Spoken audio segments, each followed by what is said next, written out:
Messe d'action de grâce à l'occasion des 75 ans des frères des écoles chrétiennes du Burkina.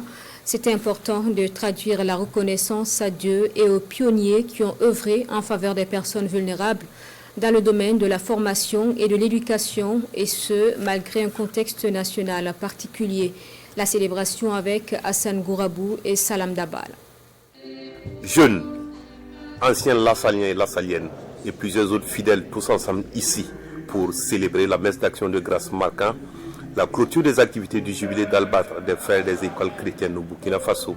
Une ultime reconnaissance à ces pionniers qui ont œuvré pour le développement de l'éducation dans notre pays. Nous sommes là d'abord pour rendre grâce à Dieu pour ce qu'il a fait pour son peuple au Faso depuis 1948. Et nous devons être reconnaissants à Dieu pour cela. L'éducation est la base de tout développement.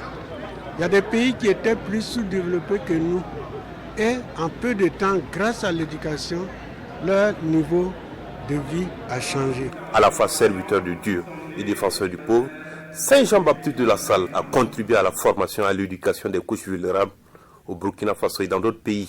Jean-Baptiste de la Salle, c'était un charismatique, c'est-à-dire quelqu'un qui était poussé par l'esprit pour l'éducation des enfants et de la jeunesse, à tel point que malgré le nombre de grands saints qui ont travaillé dans l'éducation, l'Église l'a proclamé grand patron de l'éducation chrétienne.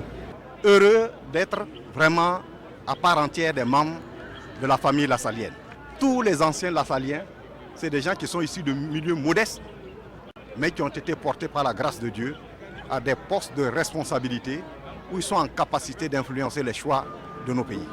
Après 75 ans de présence pour leur mission éducative, les écoles chrétiennes lassaliennes ont contribué de manière qualitative au développement du système éducatif au Burkina Faso. Elles ont formé plusieurs cadres, tant à l'intérieur qu'à l'extérieur du pays.